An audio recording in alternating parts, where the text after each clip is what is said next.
Bismillahirrahmanirrahim. Assalamualaikum warahmatullahi wabarakatuh. Sebelumnya, perkenalkan nama saya Merlan Talib.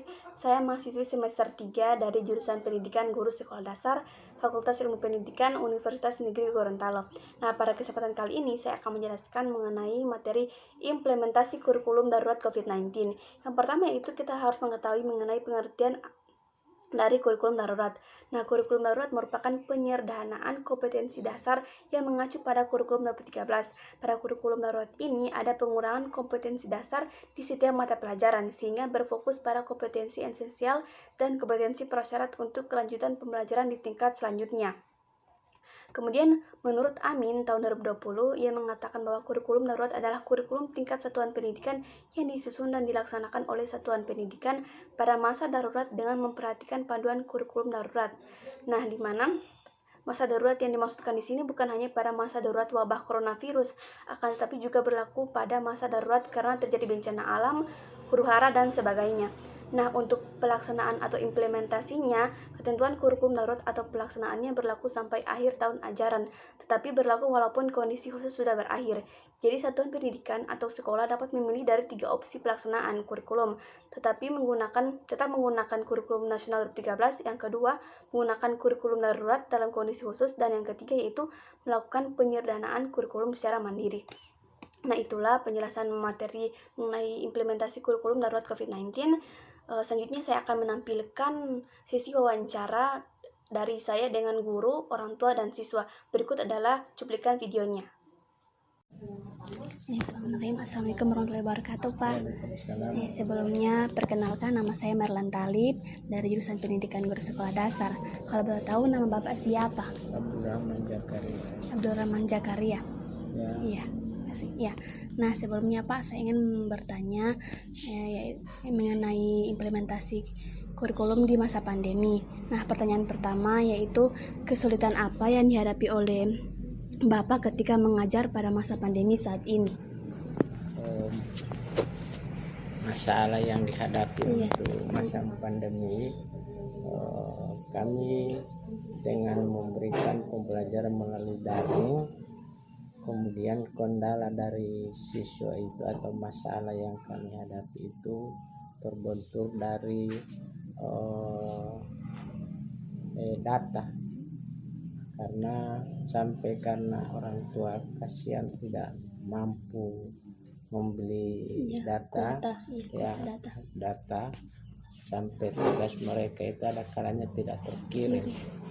Itu salah satu kendala. Sampai kami ada kalanya beberapa siswa kami laksanakan dengan secara luring. Pergi ke rumah. Iya, anak-anak tidak siswa yang mengantar tugas ke sekolah. Orang tua yang mendampingi siswa. Itu salah satu usaha kami melalui dengan masa pandemi ini apalagi. Nah, pertanyaan kedua Pak, menurut Bapak model pembelajaran seperti apa yang paling cocok diterapkan pada masa pandemi saat ini? Yang artinya untuk memudahkan antara siswa dengan guru itu secara luring. Artinya tugas itu diantar oleh orang tua ke sekolah, itu yang paling mudah untuk ini, karena kendala-kendala itu untuk pengadaan data itu yang sulit kasihan pada orang tua.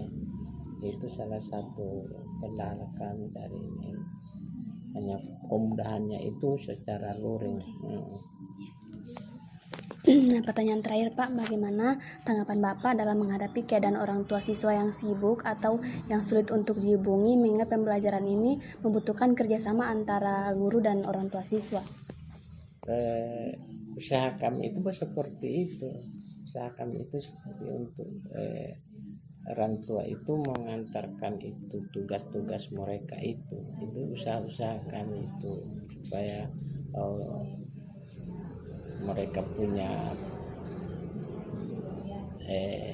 nilai maupun tugas itu bisa dikontrol karena adanya itu tugas mereka antar. Itu yang kami harapkan itu. Terima kasih Bapak untuk waktunya. Assalamualaikum warahmatullahi wabarakatuh Ibu. Maaf mengganggu sebelumnya. Perkenalkan, nama saya Merlan Talib. Saya jurusan Pendidikan Guru Sekolah Dasar Universitas Negeri Gorontalo. Kalau boleh tahu nama Ibu siapa? Saya Wiranti Tambipi. Iya. Nah Ibu, pertanyaannya yang pertama yaitu kesulitan apa yang Ibu hadapi ketika mengajar pada masa pandemi saat ini? Nah, untuk kegiatan daring yang kami laksanakan selama ini kami mengalami beberapa kendala. Itu yang pertama, kami tidak bisa memantau langsung bagaimana kemampuan siswa. Nah, karena di sini mereka kan belajar daring, otomatis di sini ada pendampingan dari orang tua. Nah, kalau belajarnya secara tatap muka, jadi itu kami bisa menilai langsung kemurnian dari pengetahuan siswa. Tapi di sini kan ada campur tangan orang tua, bahkan ada tugas yang kami berikan itu hanya orang tua yang mengerjakan. Ya. Kemudian yang berikut, terutama untuk saya sebagai guru kelas 1 itu mengalami kendala. Karena apa? Untuk kelas 1 ini kan yang lebih dititik beratkan itu kan calistung, membaca, menulis, dan berhitung. Nah, selama pandemi ini kami tidak bisa mengukur sejauh mana kemampuan siswa. Jadi ini kendalanya. Tapi dengan harapan ke depan nanti insya Allah untuk semester 2 ini insya Allah akan kembali normal. Ya Ibu, pertanyaan selanjutnya yaitu menurut Ibu model pembelajaran seperti apa yang paling cocok diterapkan pada masa pandemi saat ini agar lebih memudahkan para peserta didik? Untuk sekarang ini kan pembelajarannya secara online. Jadi kalau misalkan ini kan keadaan yang memaksa kita untuk seperti ini. Jadi biarpun seperti itu, kami tetap berusaha memberikan dorongan dari orang tua murid, dari siswa itu sendiri agar bisa mereka mendampingi orang tuanya, mendampingi anak-anaknya. Itu seperti itu. Nah, iya Ibu, pertanyaan terakhir yaitu bagaimana tanggapan Ibu dalam menghadapi keadaan orang tua siswa yang sibuk atau sulit untuk dihubungi, sedangkan kita ketahui bahwa pembelajaran ini membutuhkan kerjasama antara guru dan siswa. Nah, di sini kami sebagai guru yaitu memang sih kalau mau mau dilihat, memang ini tantangan kami yang sangat besar. Nah, di sini juga kami tidak sering juga kan datang secara luring ke rumah. Ada di sana kami temukan ada orang tuanya yang tidak berada di rumah, alasan mereka juga punya tuntutan harus bekerja. Makanya mereka juga sudah sampaikan kepada kami, Bapak dan Ibu guru, kami ini bagaimana bukan tidak mau untuk mendampingi anaknya, tapi kami juga punya mau tidak mau ya kami harus turun ya, untuk bekerja. Jadi ini kendala yang kami, tapi alhamdulillah selama ini kami tidak ada siswa yang tidak memasukkan tugas. Di situ kami tidak melakukan seperti kekerasan atau mengancam kepada siswa. Untuk kami tidak pernah melakukan hal seperti itu.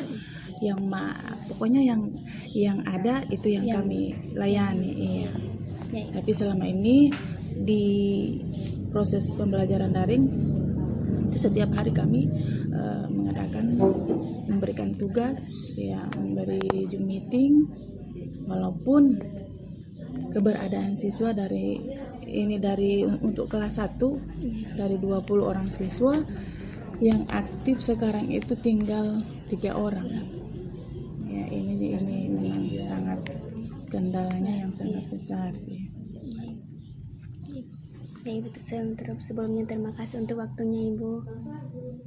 Sekian dari Bismillahirrahmanirrahim. Sebelumnya Ibu perkenalkan, nama saya Merlan Talib dari jurusan Pendidikan Guru Sekolah Dasar. Kalau boleh tahu nama Ibu siapa? Ramlawati Jedatu. Iya, terima kasih Bu. Ya Ibu, pertanyaan pertama, kesulitan apa yang dihadapi oleh Ibu ketika mengajar pada masa pandemi saat ini? Pertama itu kesulitannya itu dilihat dari kepunyaan alat ini seperti laptop, HP, terus data, yang punya data, berarti dia dengan yang sama sekali tidak punya. Itu. Ya Ibu, pertanyaan yang kedua, menurut Ibu model pembelajaran seperti apa yang paling cocok diterapkan pada masa pandemi saat ini untuk lebih memudahkan peserta didik untuk belajar? Apa ya, yang lebih mudah itu cuma bisa hanya memberikan tugas lewat foto, sudah tulis hanya tulis minus begitu. Kalau macam untuk pemberian tugas proyek atau apa, jarang mereka melakukan itu, tugas-tugas seperti itu. Biasanya sih begitu. Pertanyaan terakhir Ibu, bagaimana tanggapan Ibu dalam menghadapi keadaan orang tua siswa yang sibuk atau sulit untuk dihubungi, mengingat pembelajaran saat ini membutuhkan kerjasama antara guru dan guru dan orang tua? Ya biasanya juga sih kalau macam begitu, paling banyak orang tuanya tidak ada waktu untuk membimbing untuk anak, jadi anak itu juga jarang untuk mengerjakan tugas itu ya. Jadi satunya banyak orang tuanya itu kerja seperti di toko-toko, baru ada yang tugasnya di sekolahan, jadi hanya dikasih, kalau bilang ini ya diarahkan ke guru saja, semua dikasih ke guru saja ya. Jadi kalau mau dibilang sih kami juga susah kesulitan. Kalau sudah mau kasih tugas banyak-banyak ya alasannya tidak ada timam. Kalau mau bilang sih ya belajar sendiri lebih baik. Oke. Ibu, terima kasih untuk waktunya. Assalamualaikum warahmatullahi wabarakatuh. Sebelumnya perkenalkan, nama saya Merlan Talib. Saya mahasiswa semester 3 dari jurusan Pendidikan Guru Sekolah Dasar. Nah, kali ini saya akan mewawancarai adik Haikal. Nah, mengenai materi implementasi kurikulum pembelajaran jarak jauh saat ini. Nah, pertanyaan pertama, apakah adik merasa kesulitan dalam mengikuti pembelajaran online? Ada kalanya tidak ada jaringan. Keduanya ada kalanya tidak jelas dapat bilangnya apa ibu bilang. Oh, apa yang Ibu jelaskan tidak jelas. Ya. Nah, baiklah, itulah pertanyaan pertama. Kita lanjutkan kepada pertanyaan kedua, yakni kalau adik sendiri menyukai pembelajaran online atau tatap muka langsung? Tatap muka langsung. Iya, karena kenapa? Karena materi dijelaskan oleh ibu dan Pak Guru. Oh, lebih gampang dimengerti. Iya. Yang kedua, Supaya ada uang jajan. Yang ketiga,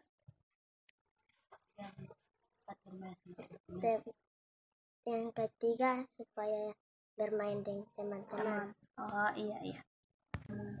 Nah, baiklah, kita akan melanjutkan pertanyaan ketiga, yakni apakah adik paham ketika guru menjelaskan materi pada saat pembelajaran online?